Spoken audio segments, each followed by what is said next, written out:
Are we living in a Black Mirror episode? Or is artificial intelligence nothing to fear?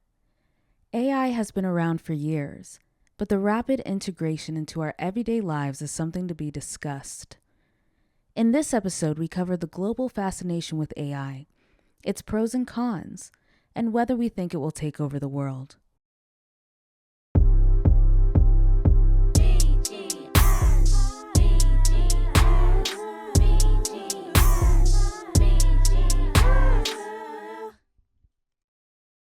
Hello, Cindy. Hi, Chanel.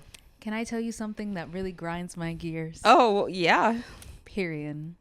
You know. Oh, I thought you were going to say periods grind your gears. No, but yes, yes, those do. Yeah. But I go on Google, so I use Google or, Microsoft Bing or whatever. Mm-hmm. All those search engines, right? Yeah. I have to use them all the time because I code for work, and coders, we don't know how to code. We just know how to Google really well. Mm-hmm. And so every time I make a Google search, why is there a section at the top of my search that is some random AI processing thing that's not even really trying to answer my question? It's just going and searching all of the other websites to come up with an answer. A summary. A whole summary. Yep. And I'm like, every time I scroll past it, or I'll just stare at it and I'm like, I guess I have to wait for this to load. Oh, wait, I don't care about that. And then I move on and I click an actual website. Mm-hmm. How do you feel about those, Cindy? So this is going to be drama. Mm-hmm. I'm lazy. You're lazy. So sometimes by the time my entire screen loads, the AI thing will load. Yeah. And so it quickly, and the thing with the AI, it highlights the information that I want. Mm-hmm. So I type in a question. I don't know. I think earlier I was looking up probably from an episode that we were filming the name of somebody. Yep. And I was just like, let's just say for the Challengers movie, like we were doing a bonus series on movies and we watched Challengers. I was like, what is the name of the main characters from Challengers? Right. Mm-hmm. And it literally immediately populated and says the lead actors and actresses in the movie Challengers that came out, the unnecessary information that I didn't ask for, stars Zendaya, Mike Feist, and Josh O'Connor. Yeah. And the name that we were looking for was Josh O'Connor because I was like, oh, I remember Zendaya. I remember Mike Feist. And I'm like, it's Joshua or Josh something. I cannot remember. And that was really quick. I didn't have to click on a link. But I can also understand that AI, I don't understand AI. One of the things that I will say about AI is that it felt like it was kind of overnight, that it was so fully integrated into my everyday life. You see, here's the thing. On that note, I feel like technology has come very far in the last 30 decades even. Like we've had massive 30 decades. 30 years. 3 decades. Which is 3 decades. Yeah, I was like 30. It's come a long way in 30 decades. It's come 300 years. A lot has happened. But I digress. Mm-hmm. But yeah, in the last 30 years, like things are completely different. iPhones didn't exist 30 years ago. Almost the year 2000, the Y2K era. No, like cell phones weren't even really a thing. Right. Until like the 2000s, early 2000s. So it's been so computers were created like back in the 70s or so. Mm-hmm. And then it took like a long time for a computer to be a household thing. Yes. About like the 90s-ish when it became a household thing. More in the 2000s. Yeah. Where it was like, okay, everybody has a computer now. Mm-hmm. And then once we had computers, then phones. Everybody has a cell phone in their pocket that's actually a computer. Mm-hmm. And then after that, it seems like the next thing is AI. However, for me, like the strides that were made from creating computing and like the first computer the size of a building, right, to being our laptop over there, itty bitty, that's and crazy. They can get even smaller because iPad mini, your phone is a computer basically, right? So that's crazy. So those leaps and bounds, insane, right? The leaps and bounds from iPhones in 2007 to where we are today, I'm not really impressed with anything that comes out. It's been going very small. Very small. It's like we reached the threshold, and there's only so much more progress you can make, especially in a quick time period. Right. The joke with iPhones is that every year that when they unveil a new phone every year, it's just like, oh, guess what? Get the same phone that you have, but with a better camera. It's 0.00001 smaller. Right. No, actually, thinner. Phones are getting thinner. Phones are getting bigger again. Yeah, they are getting bigger. Which is, again, I feel like we perpetuate always that history repeats itself. That no matter what we do, even though we say that we don't, why is it that we started with huge phones, then we went smaller, and now we're going bigger again? Yeah. Yep. Yeah.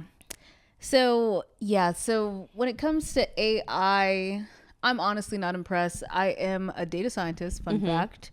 So I do know what AI is. Right. I know the general of how it works behind the scenes and stuff like that. I had to work on machine learning algorithms, which are baseline for artificial intelligence, which is what AI is, and all that crap. I understand generally how it works. The main thing about AI, which is pretty crazy, is a lot of it is what we call like a black box computation. And black box computation is essentially you don't know what they're doing. Yeah. So typically the way AI algorithms work, you give lots of data, a bunch of data. You say, here, computer, figure something out for me. And then the computer figures it out. Lord knows how it works. And then it outputs something. Yeah. So if you are feeding in racial or racist data, which a lot of our data is racist just because humans are racist, you put that in, chances are the artificial intelligence is going to spit out something racist. Yeah. And so it's very concerning that we're taking this technology that isn't, it seems like it's, oh my gosh, it's crazy and it's the future and I can't believe it. But if you really dig down deep into it, it's not that crazy, and it's actually can be scary because we're trusting artificial intelligence. We don't really know how it works. And then number two, we're trusting it. Yeah. Because even with like the search thing at the beginning of your search with the AI thing, it can be inaccurate. Right. Like they even put little things on the side that say, hey, this may be inaccurate because it accidentally pulled from the wrong thing. Right.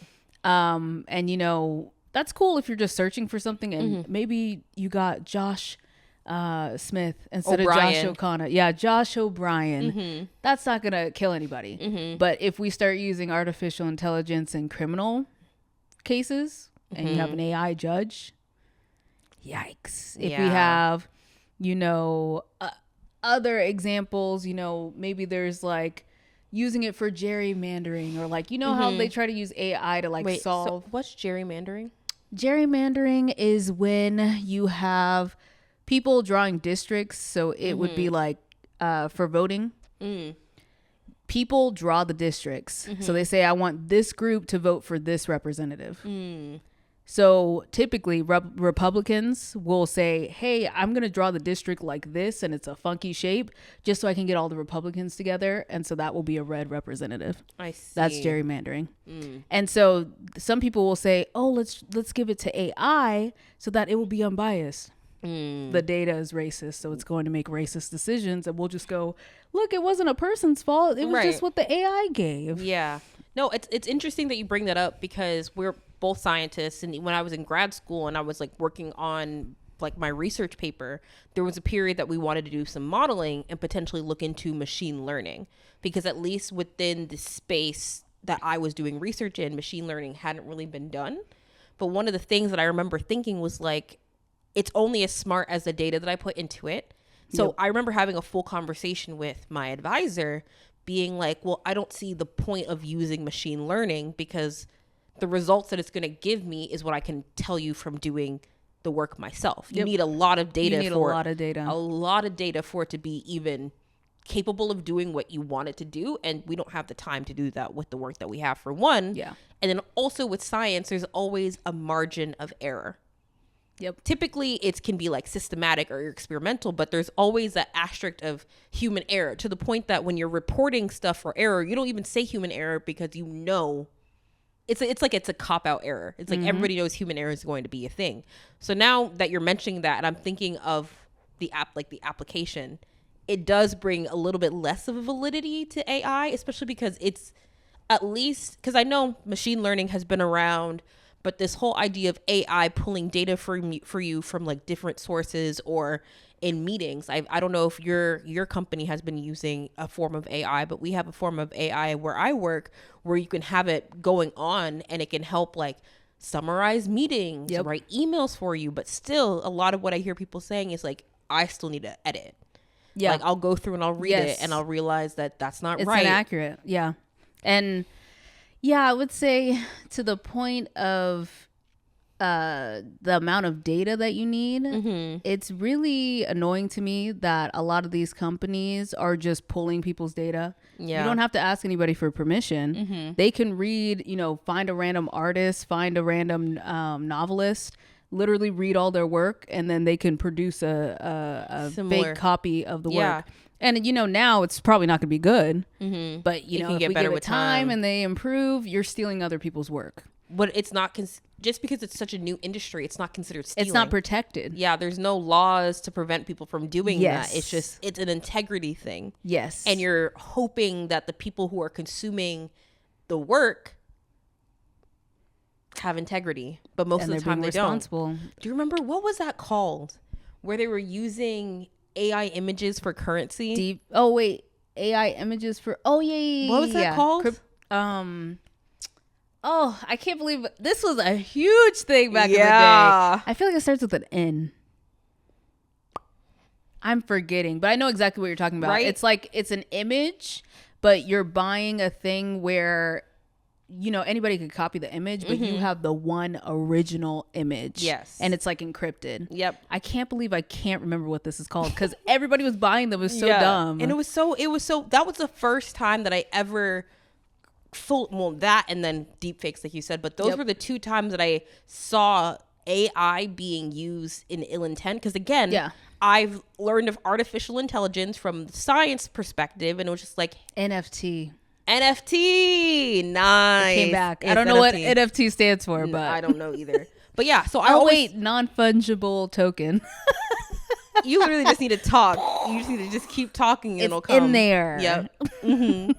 But yeah, my first introduction to AI was from more of the research space, and there was no ill intent. It was just like if we have a bunch of data and we want to make like this product better and more applicable to different spaces, it'd be really nice if we had a machine learning where it's like, okay, we want to take this component with this component and then that component, and it give us a result based off of the apparatus that we're building that can help them with their function. And to me, that's like, okay, we're making a product that's applicable to people who don't necessarily have as much of a science background as we do. And we want to make this usable for other people. So it has a positive connotation. It's like, we're trying to help people. Yep. But then when I saw deepfakes or NFTs, I was like, it was a naive thing. Yeah. But it was the idea of like, I didn't really think about how people can take something that could be used for good and use it for evil. Yes. And I think there's another part to this where we said it's like not regulated, but our politicians, they're ancient and they don't even understand what an iPhone is. They're still stuck on that one. Like, what's an app? How do I download an app? They're stuck on that. And so we have people who are running free because our politicians are like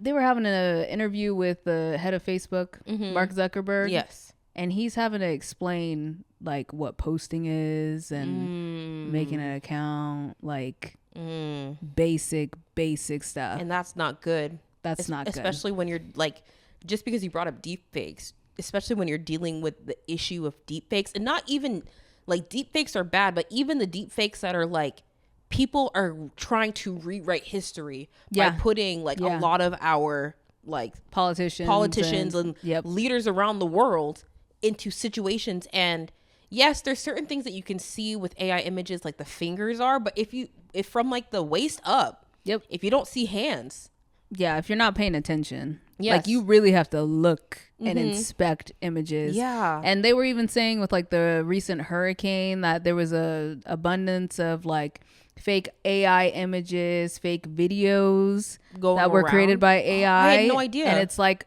one was like a little girl in like a boat or something like that, and people were like, "Oh my gosh, this little girl's stuck. She's stuck." It's an AI image. And like if you of course zoom in and you're like, this is that and that's that. But most people, especially older people, they think it's genuine. But even like me, right? I don't spend time when I'm scrolling through social media. If I see something, Yeah, you just believe it, scroll. Or even if I click on it, I'm not going to go look at a picture and be like, is this real? And then zoom in. Yeah. Right? Mm-hmm. And even speaking of our like older generation with those images, one of the ones that scares me the most is because people are able to pull voices, like even us right now doing this podcast. Yep. We are giving people the opportunity to take our voices, the words that we're saying, put it into a system, and then an AI can start talking like us. Yep. And so they use that to call our elderly parents, and it'll be like me saying like a phrase. I need money. Help right. I me. need help of something. Right. $10,000. And then because it's your parents and they want to protect you, their first thought is to believe it immediately. Yep. And they try to go and like send the money. And then boom, they've been scammed. Yep. And it's just sad because there's so many negatives that is coming from AI when I believe that AI can do so many positives. Yeah. But it's you know, what's that Spider-Man quote? With great power comes Great responsibility. Like it could be used for a lot of useful things. I think the places where it makes the most sense is in like healthcare. Like we need to there's elderly people who need companionship, like, you know, having them so that they can talk to an AI robot or something, and maybe that helps, right? Or, you know, there's definitely more like things, for example, like you said with the meetings and the AI summary. I think that's super useful. We don't need 5,000 note takers on every call. I miss things on calls. It's nice to have someone, you know, at least summarize. It's a little bit inaccurate, but whatever, it's not a big deal. But I feel like it's a thing where it's like, okay, it could be used for a lot of good things, but these companies, they literally will kill people just so that they can make one more dollar. So when they're choosing what to use it for, like even in the case of like Hollywood and stuff like that, instead of, you know, paying people the proper amount, we're just gonna fire them all and then use AI to fill backgrounds. Yeah. So that's like, okay, why are we using AI? Because, you know, when we were younger, like the future was supposed to be like, we don't have to do anything, and like robots can help us out and, you know, make our lives better. But instead of doing that, they're like, you know what? The AIs are going to take your jobs, and then you're going to live in poverty and suffer. How'd we get there? But like, it's like you said, they want to make a buck. Yeah. But to your point about healthcare, I actually wanted to talk about it's so bad because I just passively see things when I'm on social media. I don't remember any names. Yep. But when you mentioned AI with relation to healthcare, it made me think of, I think it's kind of like you have like a fitness watch on. It's kind of similar to a fitness watch, but what it does is you just have it on your body and it measures like it's like collects data on your like daily being and whatever, and it tracks it. And people have been saying that it's able to predict when they're getting sick. Yep. So it's like, oh yeah, my watch told me that in 3 days I'm gonna be ill, but I feel great right now. And then in 3 days they're like, no, I'm ill. Yep. Like I'm actually very sick. Stuff like that is also very beneficial. And could you imagine if they made this sort of healthcare as accessible as you being able to order a watch off of Amazon and have it on your wrist within the same day? Because the access to healthcare, it's like, it's a privilege to have access to healthcare. And even when you have access to healthcare, like through good insurance, it's difficult to find the proper care that your insurance can take. And then you have to wait a long time. If I had a watch on me that was like managing things, I could easily just be like, okay, I know I'm going to be ill. Let me make an appointment with the doctor in the next 3 days, because doctors aren't backed up anymore because people don't need to go all the time because they're able to do it themselves. And then I just paid a one price for a watch that on Amazon could be like $30-$40, Yep. which is more attainable than other things. Yeah. That could just be a game changer. Yeah. And, it'd be so great if, humanity was just focused on making our lives better as a collective instead of money. Yeah. Yeah. The root of all evil. Right. Have you used any sort of AI platforms, like outside of course, machine learning, but ChatGPT has made a sort of splash, especially with like your college students who've used ChatGPT to answer questions for them, write essays. Have you ever taken the time to use ChatGPT of any sort? I have. I find I tend to use it for things that are tasks that I normally would do myself, but they would just take a very long time. So for example, like creating a meal plan. That's something you can do that yourself, but it takes time. So I can just give all my specifications, get a meal plan, and voila. Right. And I can even specify like, this is what I have in my fridge, and then it gives it to me. So that's one use that I use it for. Another thing that I use it for is like, I normally, like, for example, like places to travel and things like that, so that I can put in my specifications. It's like, typically I'm just getting lists, list of things. I'll put in like exercises that I can do and whatnot like that. That's pretty much all I use it for. I try not to use it too often because I know it's not good for the environment. Yeah. That's something that I'm just like, I'm very intrigued by. I saw that using AI actually like uses a lot of water. Uses a lot of water. Do you understand that? Like, what about it? Yeah. So typically when you have technologies and they take a lot of like processing power, which AI takes a lot because it's looking at a whole data set. And if you know anything about data, big data is what they call it. And that's when you have like over like just numbers that you can't even fathom. Like, could you imagine 1 million rows of data? Okay, multiply that by 1 million. Oh, that's the amount of data that they're dealing with. And so when you're just processing that data through these complex algorithms, you have to use hardware, right? So where they're storing all of these algorithms and stuff like that, you need to process it on hardware, and that hardware gets hot. Because if you're using your computer and you're doing something crazy on it, your fan starts freaking out because it needs to cool down your computer to keep processing whatever you're doing. Yeah.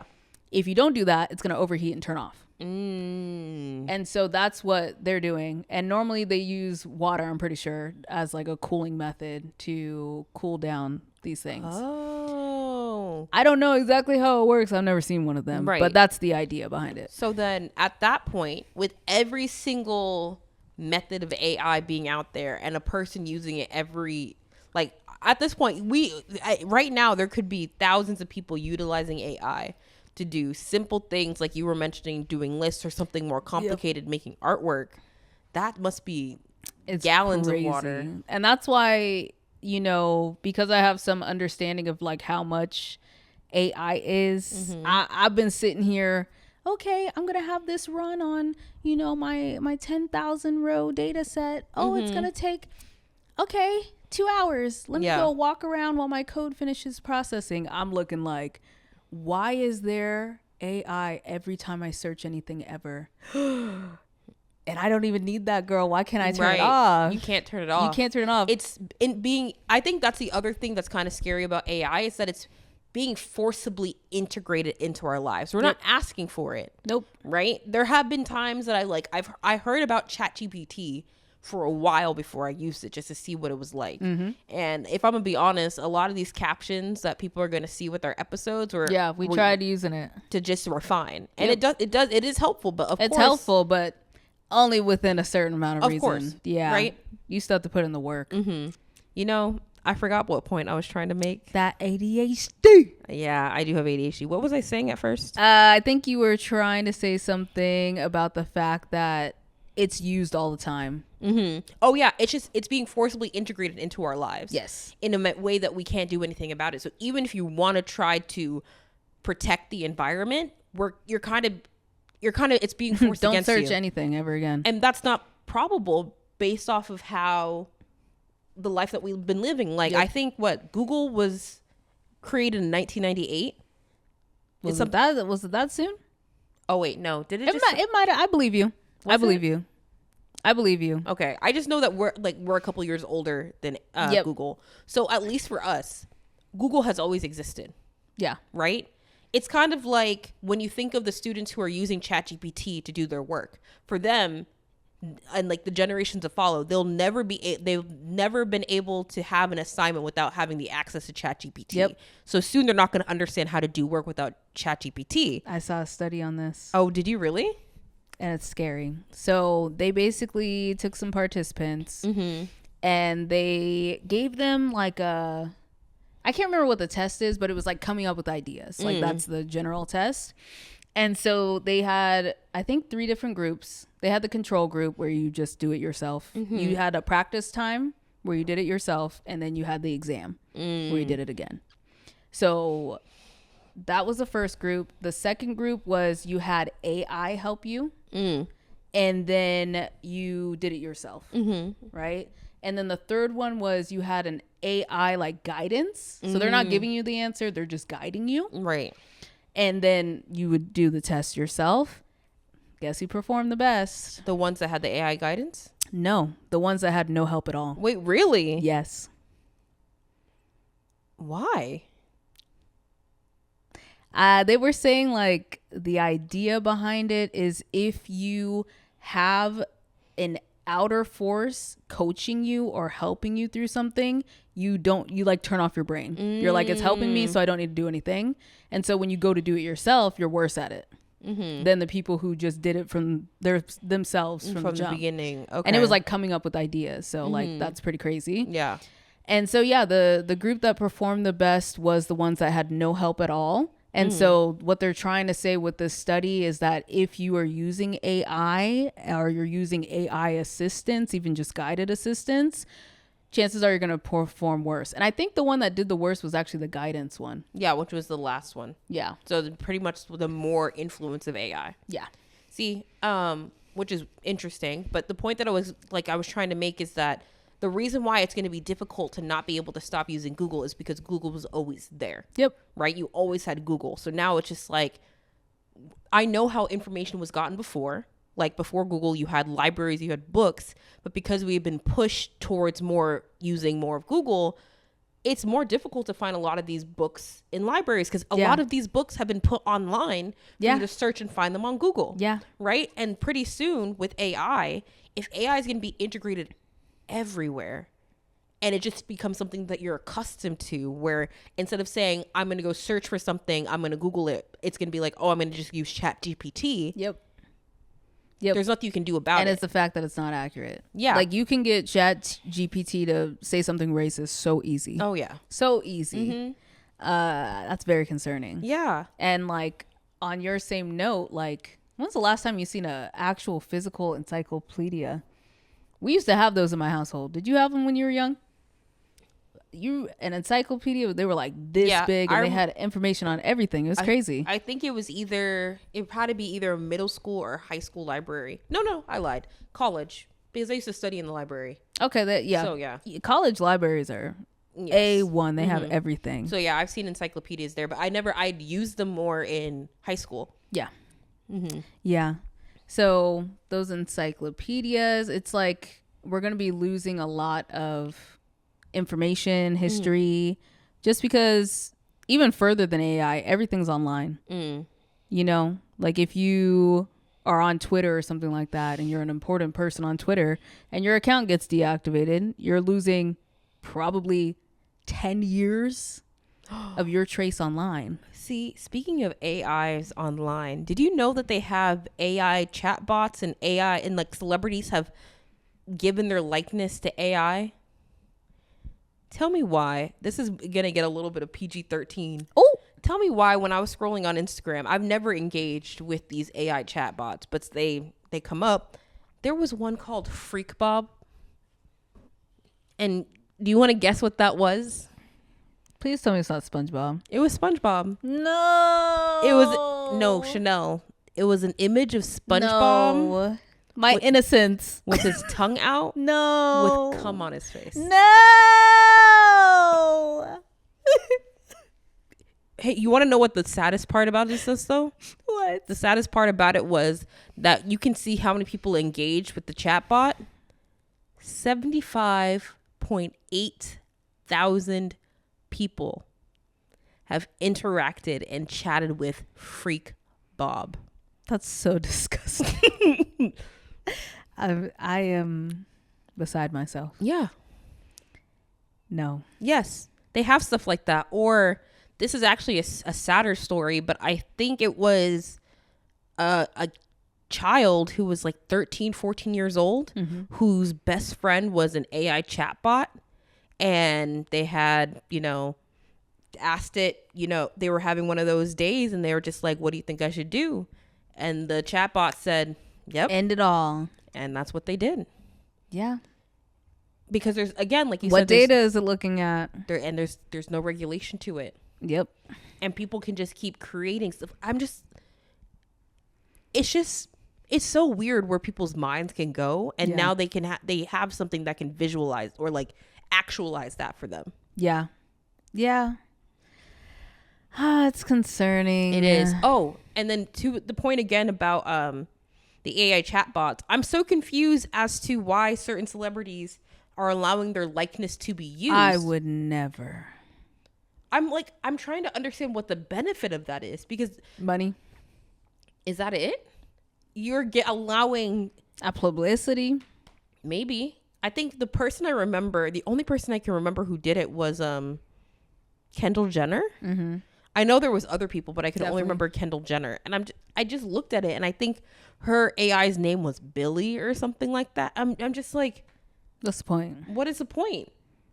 It's like I'm chatting with, it's not supposed to be you, but it looks like you. So what type of conversations am I supposed to be gaining? What am I going to be learning from Billy? Yeah, I've never been interested in any of those like chat bots. I might have like, oh, there's a chat bot. Let me see. When I was like 13. Mm-hmm. Oh my God. Mm-hmm. It texts me back. Wow, that's crazy.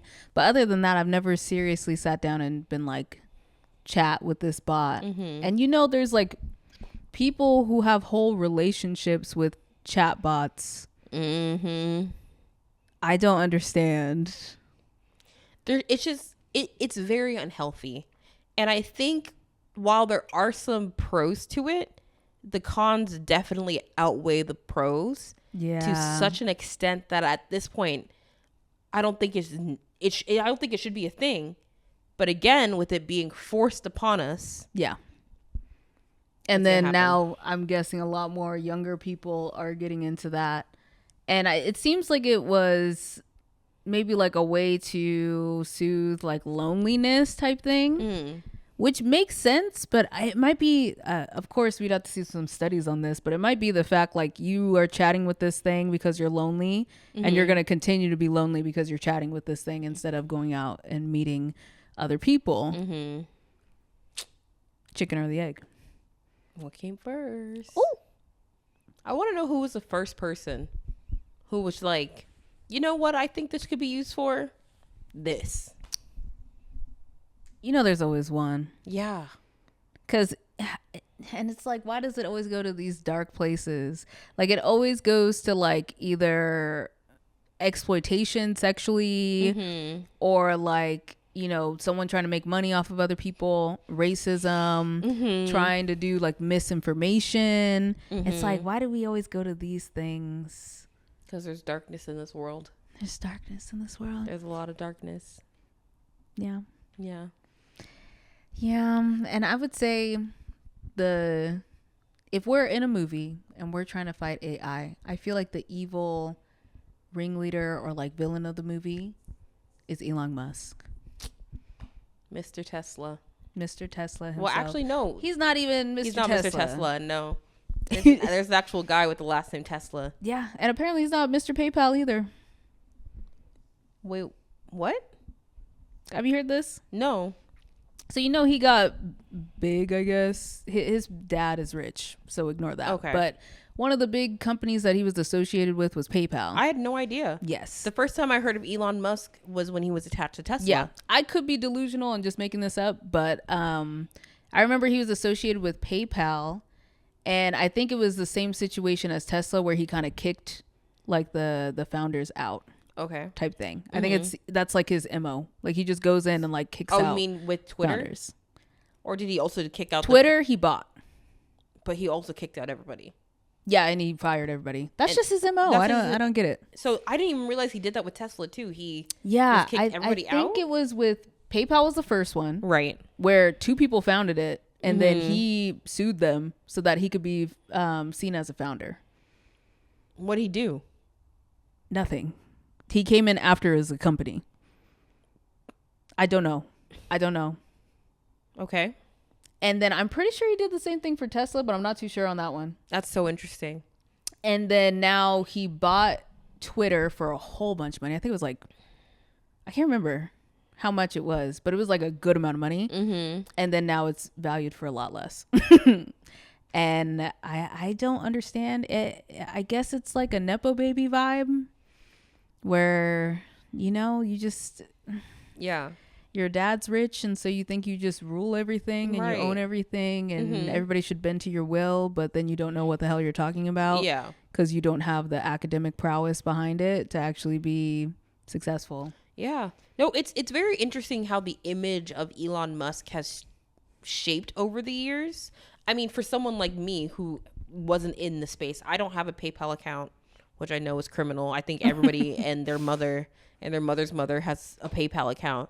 But the first time I heard about him was Tesla, and what came up was that he created Tesla in the idea of lithium battery vehicles. And I thought it was a very interesting concept because at the time we didn't really know much about lithium battery waste and how that was increasing because of the incorporation of Tesla. But it was wow, we have a vehicle that's functioning, that looks nice, sleek, that doesn't need to be powered on oil. Yeah. And you need to charge it. And I learned that the cost of electricity, at least currently, is significantly cheaper than the cost of gas. Mm-hmm. So even though the car up front is expensive, you end up saving a lot by using electricity. Mm-hmm. So I was like, oh, wow, that's great. This is sustainable. We're oil in the gas industry. It's not the best for the environment, but now we have a lithium battery. And so I was like, oh, wow, Elon Musk is a very smart, environmentally focused and environmentally forward man. You would think so. Right? And then it's just the way that the public perspective of him has declined so drastically in the span of when did do you know when the first Tesla car came out? I would guess, I think it's been a while, maybe 2010. Is that too early? I have 2013. 2013 sounds about right. Okay. Yeah, it's been a while. But even still, 10 years. Yeah. You can say a while, but 10 years, that's not that long when it comes to... It's not at all. An industry. Yeah. And so, yeah, he's definitely known for being the face of the revolutionizing of the car market and things like that. And then we've been in Teslas before for Uber and stuff like that. Yeah. The freaking iPad in the middle of the thing, that's crazy. Okay. I feel like that's doing a little bit too much. It's doing way too much. We're trying to do too much technology. Yeah. And so on the note of Elon, essentially, I feel like Elon's a good representative for AI because I feel like with AI, it looks pretty, but it's a fraud. Yes. Essentially, in general. Mm-hmm. And that's the same thing with Elon and even with Tesla, because, you start with the idea of oh, yeah, we're going to have the best, cars. Mm-hmm. We're going to make sure they're self-driving with AI. Yeah. It's still not done. Mm-mm. And he's been promising it for however long. Right. That's not done. He recently had a event where he was supposed to show off like the self-driving and then like robots. Mm-hmm. Did you hear about this? Nope. I really don't follow him. I just see this stuff in the vicinity. It's probably because I look up tech things every once in a while. Mm-hmm. But apparently he had an event for like stakeholders and things to see what Tesla is working on. It was an event in person, right? They had robots serving drinks, being, bartenders, etc. Yeah. Tell me why. You look at that and you're like, oh, wow, the future. That's crazy. These are running on AI. Mm-hmm. It's not AI. There was people controlling them directly. Controller. He lied? Big time. Big time. And then not even that. They also had, I think it was like a self-driving test or whatever, where they basically made sure everything was perfect so that it would work perfectly, but it's not ready. You know what I'm trying to say? And it's that's like half-baked ideas. Half-baked ideas. It's a great idea. Oh, I remember what it was. It wasn't just the self-driving car. It was a self-driving bus. Oh, interesting. So And like a bus, as in taking kids to school type bus? no, it's even worse than that. Like literally, why are we reinventing things that already work? It's a bus, but it only fits like 6 people. So a minivan? Yeah, essentially. But it's a Tesla bus and it's supposed to go. And so they would just be like driverless and they would go around and then like up to 6 people would get in it.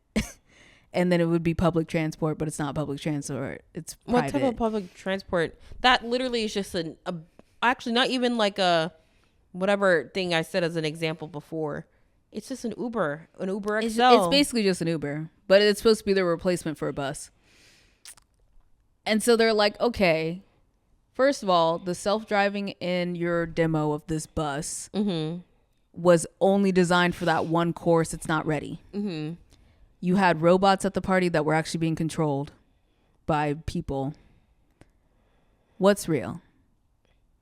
The AI is not AIing. Yes. And so it's like this dichotomy where they're trying to force AI into our faces, but then it also doesn't work the way it's supposed to. Right. And then on top of that, it doesn't work the way it's supposed to, but we're also going to use it for evil. In addition. Yeah. It's very unfortunate that how AI is already just being incorporated into our daily lives, because I don't know if there are ways to backtrack from it at this stage. I know with like NFTs technically still exist. So funny. Right? That whole trend was so funny. Yeah, but they still technically exist. They still exist. And people, I think, still purchase them. Oh, after all the discourse, because I follow on social media, I follow a lot of artists. So there was a lot of discourse about using AI images and not using them. And I think this is sometimes where having such a curated niche community that I follow can be a hindrance, because in my community, the community that I engage with, the community that I like go through posts, AI art isn't really used. Yeah. But then I'll go and I'll look at presentations where at work people are using AI images because it's made from the AI platform that is being provided for work. Yeah. So at that point, it's just like, okay, I'm not seeing it over here, but it's obviously still very prevalent because it's even entering my work. Yeah. And at work, we're talking about people who are older. You have vast ages of people where it's like, what? Some people who graduate college, they can graduate at 21. People can be as young as 21, and then retirement age is 65. So between the ages of 21 to 65, you have all these people being like told, use this AI platform. It's going to make your life easier. I feel like the way AI is being incorporated into jobs, into Google, it's not going to be as easily backtrackable as it was with NFTs. Yeah, because I feel like, and this is even with cryptocurrency and NFTs, all that stuff, because with those, it was something where everybody was confused. Because I remember hearing about NFTs and I'm like, they explained the concept to me. I'm like, okay, I'm a tech person. I understand. Right. But why? But why? Yep. And then same thing with cryptocurrency. I get it, but also why? You know what I mean? Crypto's another one that just kind of went. Yep. And so like these things have, again, like the idea, I understand what you were going for, but in practice, it's a fraud type thing. Yep. So like the premise of cryptocurrency is you have money that's not associated with a government. And so it's like, wow, we have our own currency system that's, I think they call it democratized or something like that. And so it's just, you can use it in any country. It doesn't matter. That makes sense. But am I going to invest my money in that? I'm not interested. Yeah. And so the regular person, it seems like, was like, I'm not interested. And it's only the people who are in the know and the tech people and all those who are actually into it. Yeah. I feel like that's the same thing with NFTs. The celebrities, because they're freaking rich, got into it. The other people who are super into technology and all that crap really got into it. But then the regular person was like, I don't know what the hell you're talking about. Yep. I could just copy and paste the image that you paid $100,000 for to have the original copy. I copied and pasted it, and it's it's mine, even though it's not mine. Yeah. I don't care. So those two didn't even faze normal people. When we come to AI, everybody and their grandmother is using it because it was already put into the things we already use. Yep. You can go on Google, type in Chat GPT and use it. Easy. You don't have to buy anything. Yep. You don't have to do anything. And then it can help you with schoolwork and can help you with this. And they sell you that fake promise of it can do anything, solve anything. Yeah. Even though it's a little bit flawed. Yes. And so I think you're right on the money. I don't think it's something that you're just going to be able to go, oh, I think it's going to be like the iPhone, like laptops and computers, and where it sticks around a long time, and maybe it never gets better than this. Maybe it gets a little bit better. I don't see it getting to the point where it actually lives up to what they're trying to sell it as, personally. Okay. I think that's going to take a miracle. Like some genius is going to have to come along and be like, this is the new method. And I think, someone's going to come. It could. Yeah. They're going to come. Ooh. You know what would be really interesting? Really, really interesting? What if AI is the thing that figures out the cure for cancer? That'd be nice. After all the research that's out there, and it's able to actually sift through it and be like, these are commonalities that we find from these documents, so we believe that for this, because we know the thing about cancer is just like it's different from every person. Yep. For this specific demographic, if they have this type of diet, then this is what. Oh, that'd be so cool. And then you treat their cancer like this, and you do this, and it gives you like a whole recipe. I think when it comes to AI, the only industry that I believe that should have it is the medical industry. I think medical, because there's so much data. Oh my God. I feel like it should be stripped from everywhere else, and the medical industry is what can keep it. Because if we're really thinking about it, like how does AI benefit, and where does it benefit to a certain threshold where it's worth it? You're telling me I can wear a watch and it could tell me like, oh, you might have Parkinson's and you should go in and get tested. Yes. That would be amazing. Yep. Right? That would be worth it for, I guess, spending some more water on energy and stuff like that. But for me to have a Google search, that's not worth. Yeah, no. For you to fire all of your writers and have an AI come up with a horrible plot, that's basic. Super basic.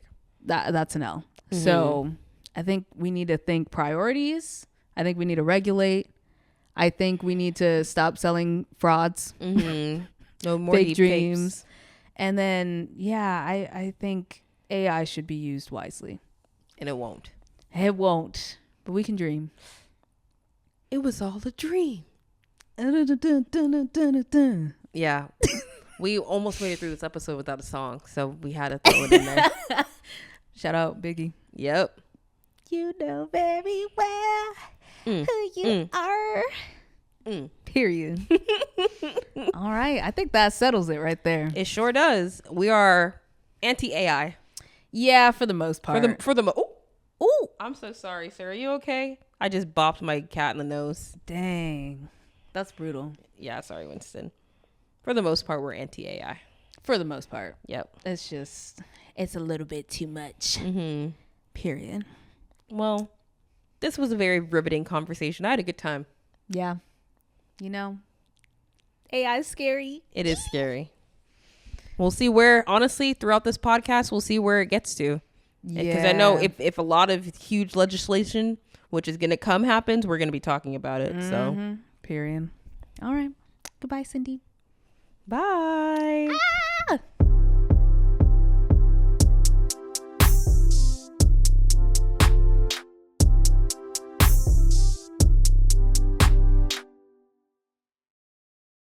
Is someone knocking on my door? Hello?